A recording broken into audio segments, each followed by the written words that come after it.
তোমাদের মতো রাস্তার ছেলেদের এই এলিট একাডেমিতে ঢোকার সাহস কে দিল? রোজ নিজের ওই নোংরা চেহারা নিয়ে চলে আসো। সাহসের কথা বলবেন না। একাডেমির বেতন আপনিও দিয়েছেন, আমিও দিয়েছি। ঠিক আছে? টাকা থাকলেই কারোর অধিকার বেশি হয়ে যায় না। নিজের কাজ নিয়ে ভাবুন। মনে হচ্ছে ভিখারিদের আজকাল বড্ড বেশি তেজ হয়েছে, তাই এত বড় বড় কথা বেরোচ্ছে। তেজ তো থাকবেই, কারণ আমি নিজের পরিশ্রমে এখানে এসেছি। কিন্তু আপনার কি? আপনি তো বাবার টাকায় ওড়েন। যা বোঝার বুঝে নিন। পথ ছাড়ুন, আমার প্র্যাকটিক্যালে সময় পেরিয়ে যাচ্ছে। বন্ধুরা, আজকের এই গল্পটি কলকাতার বুকেই অবস্থিত এক নামিদামি শেফ একাডেমির ঘটনার উপর ভিত্তি করে তৈরি, যেখানে একই ছাদের নিচে আকাশছোঁয়া অহংকার এবং চরম দারিদ্র্য একসঙ্গে ক্লাস করত। একদিকে ছিল একাডেমির সবচেয়ে ধনী এবং উদ্ধত ছাত্র রোহান, যার চোখে গরিবরা ছিল রাস্তার ধুলার সমান। আর অন্যদিকে পুরনো অ্যাপ্রন পরে ভাঙাচোরা একটা ছুরির বাক্স নিয়ে আসা সৎ ছেলে তারিক। এই দুজনের মাঝে একদিন এমন এক সংঘাত হল এবং এমন এক ভয়ঙ্কর অপমানের ঘটনা ঘটল, যা এক নীরব দাদাকে চিরদিনের জন্য দূরে ঠেলে দিল। রোহান ভেবেছিল সে এক ভিখারিকে তার আসল জায়গা দেখিয়ে দিয়েছে, কিন্তু সপ্তাহখানেক পর যখন আসল সত্যিটা প্রকাশ্যে এলো, তখন রোহানের পায়ের তলা থেকে মাটি সরে গেল। একবার চূর্ণ হওয়া সম্মান এবং শেষ হয়ে যাওয়া জীবন কি কখনো শুধু চোখের জলের মাধ্যমে ফিরে আসতে পারে? বন্ধুরা, যদি এই গল্পটি আপনাদের মন ছুঁয়ে যায়, তবে আমাদের চ্যানেল গল্পের মায়াজালকে অবশ্যই সাবস্ক্রাইব করবেন। আর বন্ধুরা, কমেন্ট করে আপনাদের শহর এবং আপনাদের নাম অবশ্যই জানাবেন, যাতে আমি বুঝতে পারি আমার গল্প কতদূর পৌঁছচ্ছে, এবং জানাবেন যে আপনি এই পরিস্থিতিতে থাকলে কি করতেন।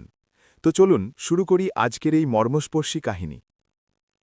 কলকাতার অভিজাত এলাকায় অবস্থিত গ্র্যান্ড এপিকিউরিয়ান ইনস্টিটিউট শহরের একটি অত্যন্ত বিলাসবহুল জায়গা ছিল। এটি কোনো সাধারণ রান্নার স্কুল ছিল না।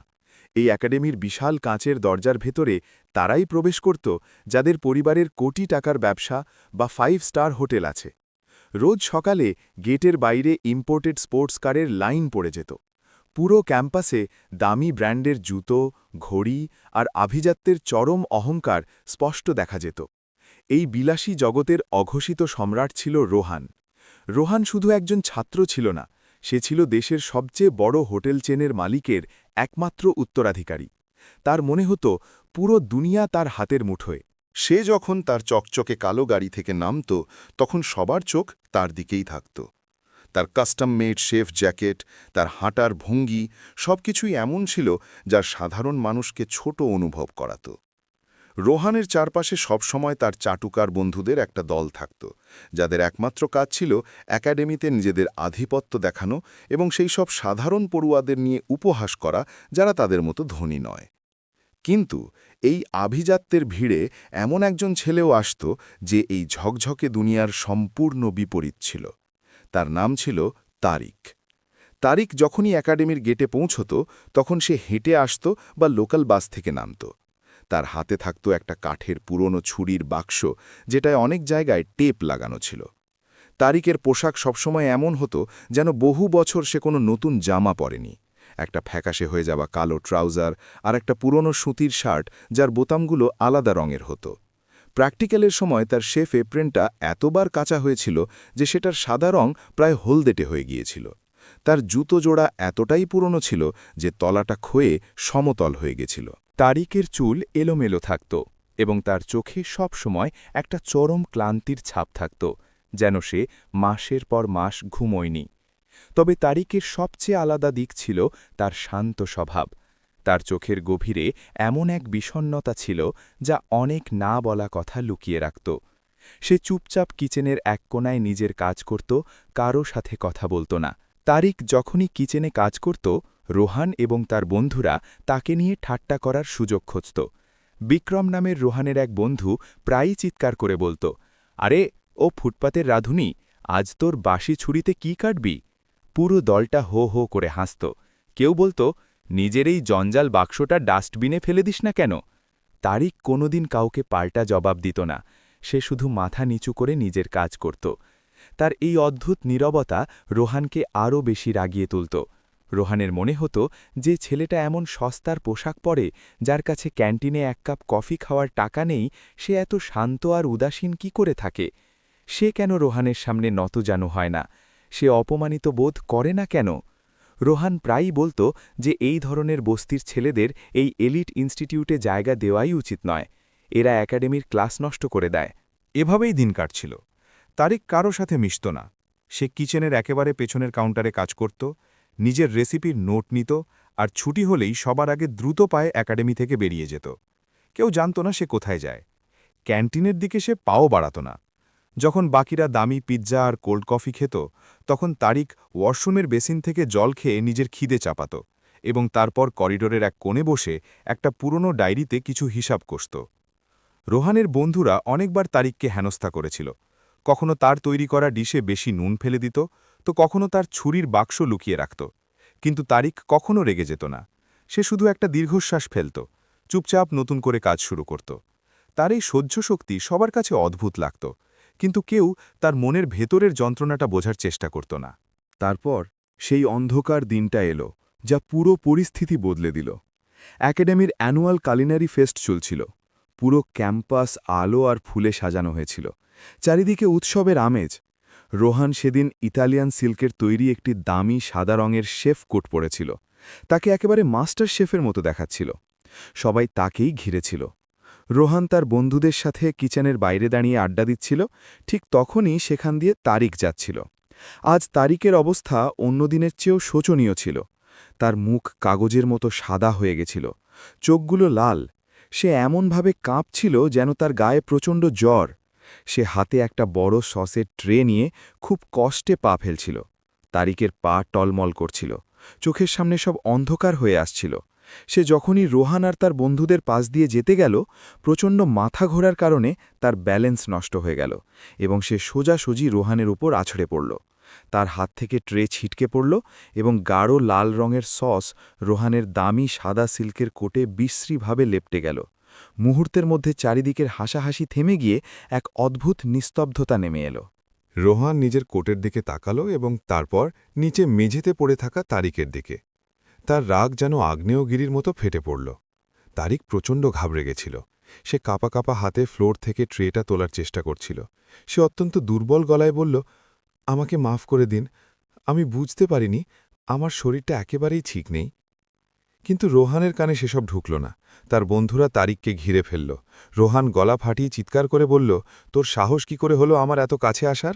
তোর মতো রাস্তার ভিখারিদের এই একাডেমির ত্রিসীমানায় আসা উচিত নয়। তোর কি যোগ্যতা আছে? তুই যে সস্তার কাপড়টা পরে আছিস, ওর চেয়ে দামি কাপড় দিয়ে আমরা মেঝের নোংরা মুছি। তারিক চুপচাপ শুনছিল। সে ততক্ষণে উঠে দাঁড়িয়েছে, কিন্তু তখনও কাঁপছে। রোহানের অহংকার তখন চূড়ান্ত সীমায়। সে ভিড়ের দিকে তাকিয়ে তারিককে আঙুল উঁচিয়ে বলল, তুই যে রোজ এই ভাঙা বাক্স নিয়ে আসিস, আমি জানি তুই সবার সিম্প্যাথি চাস। তুই ভাবিস গরিব সেজে থাকবি আর সবাই তোর প্রশংসা করবে। কিন্তু কান খুলে শুনে রাখ তারিক, তুই যদি এই পৃথিবীর শেষ রাঁধুনিও হস, তবুও আমি তোর হাতের এক গ্লাস জলও খাব না। তুই আমার আশপাশে দাঁড়ানোর যোগ্য নস। তুই একটা নোংরা জঞ্জাল ছাড়া আর কিচ্ছু না। কথাগুলো বিষের মতো ছিল। সেখানে উপস্থিত বাকিরাও তাকে নিয়ে হাসতে শুরু করল। সবাই তারিকের অপমান উপভোগ করছিল। তারিক একবার মাত্র রোহানের চোখের দিকে তাকাল। তার সেই ক্লান্ত চোখে সেদিন এক অদ্ভুত যন্ত্রণা ছিল। এমন এক যন্ত্রণা যা রোহানের ওই তীক্ষ্ণ অপমানের চেয়েও অনেক বেশি গভীর। তারিক কোনো আত্মপক্ষ সমর্থন করল না। সে শুধু মাথাটা নিচু করল, নিজের খালি ট্রেটা বুকে চেপে ধরল এবং সেই ভিড় ঠেলে মেন গেটের দিকে হাঁটতে শুরু করল। সে তার পুরনো বাক্সটা তুলে নিল এবং একবারও পেছনে না তাকিয়ে সেখান থেকে চলে গেল। সেদিন তারিকের চলে যাওয়ার পদশব্দে এক অদ্ভুত হাহাকার লুকিয়েছিল, যা সেখানে উপস্থিত অহংকারী মানুষগুলো শুনতে পায়নি। সেদিনের পর থেকে তারিক আর কোনোদিন একাডেমিতে ফেরেনি। প্রথম দিকে বিষয়টা কেউ পাত্তাই দেয়নি। রোহান এবং তার বন্ধুদের কাছে এটা একটা বড় জয় ছিল যে তারা ওই গরিবটাকে চিরতরে তাড়িয়ে দিয়েছে।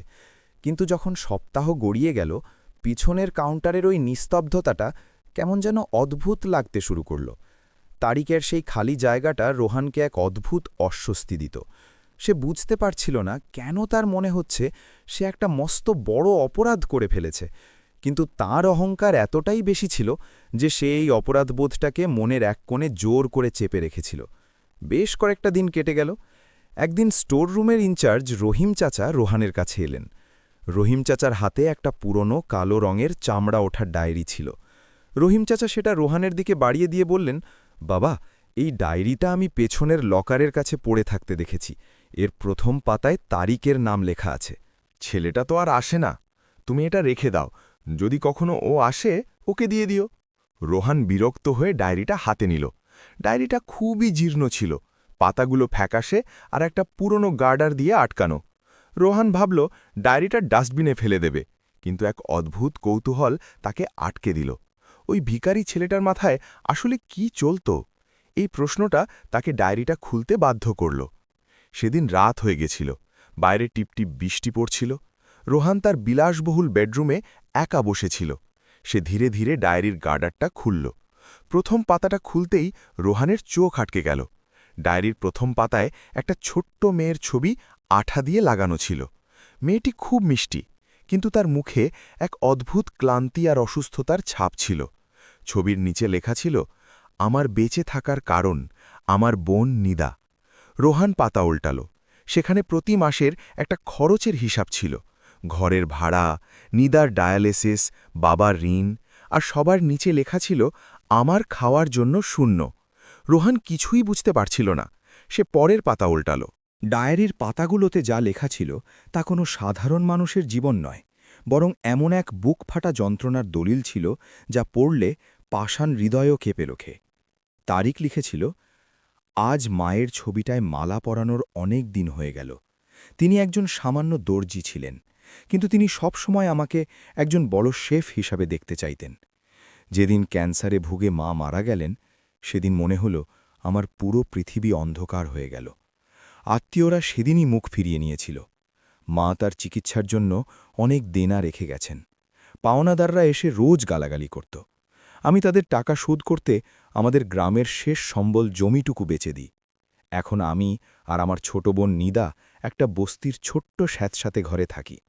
কিন্তু আমি মাকে কথা দিয়েছিলাম যে আমি আমার স্বপ্ন পূরণ করব এবং নিধাকে একটা ভালো জীবন দেব। এই জন্যই আমি রোজ একাডেমিতে যাই। রোহানের হাত কাঁপতে শুরু করেছিল। সে কখনো কল্পনাও করেনি যে তারিকের থাকার ভালো ঘর নেই। সে তাড়াতাড়ি পাতা উল্টাতে লাগল।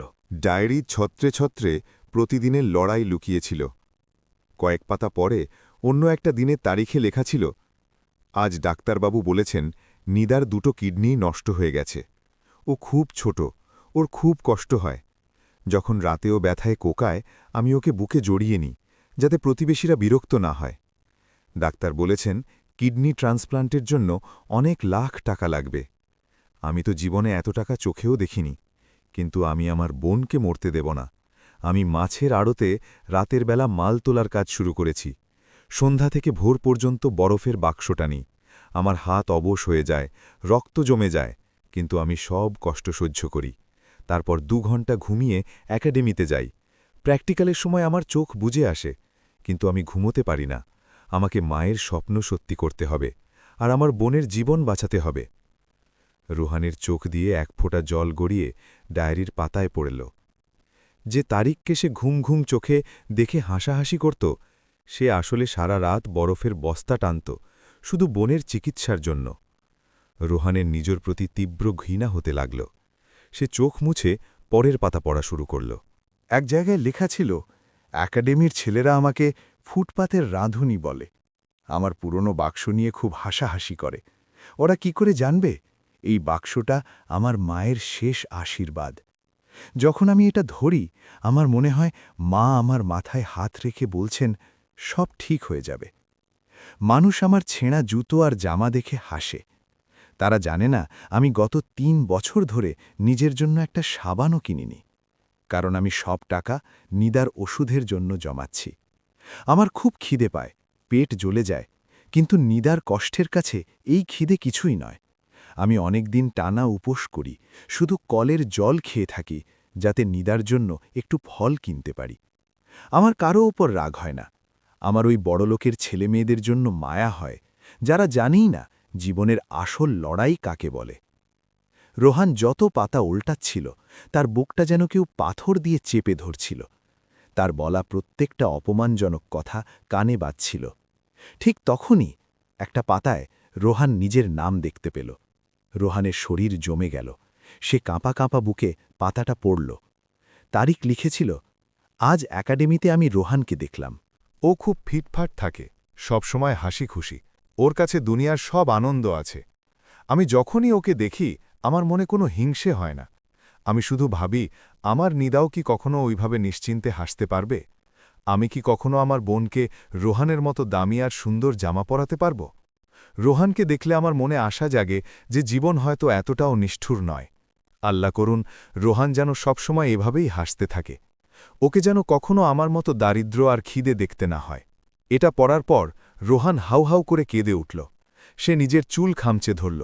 যে ছেলেটাকে সে এত জঘন্য অপমান করেছিল, যাকে সে জঞ্জাল বলেছিল, সেই ছেলেটা তার জন্যে ঈশ্বরের কাছে মঙ্গল কামনা করছিল। রোহানের কান্নার আওয়াজে ঘরের নীরবত ভেঙে যাচ্ছিল। নিজেকে তার একজন খুনি মনে হচ্ছিল।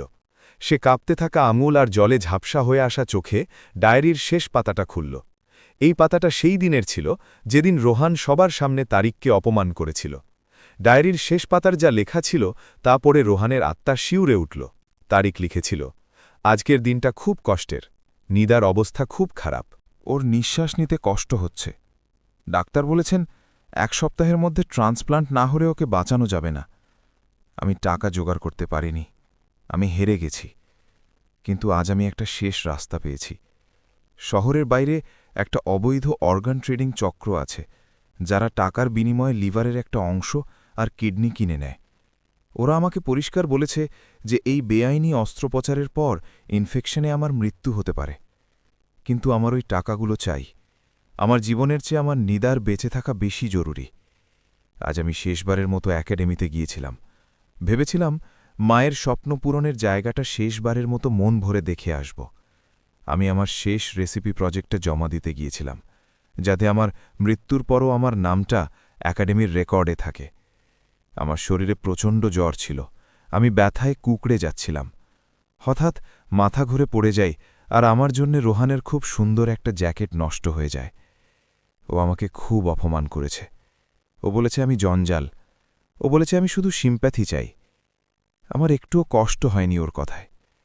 আমার কষ্ট এই ভেবে হচ্ছিল যে ও ভাবছে আমার কাছে এই অপমানের জবাব দেওয়ার সময় আছে। ও জানে না যে আমার মাথায় আর বুকে আমার বোনের শেষ নিঃশ্বাস ছাড়া আর কিছুই নেই।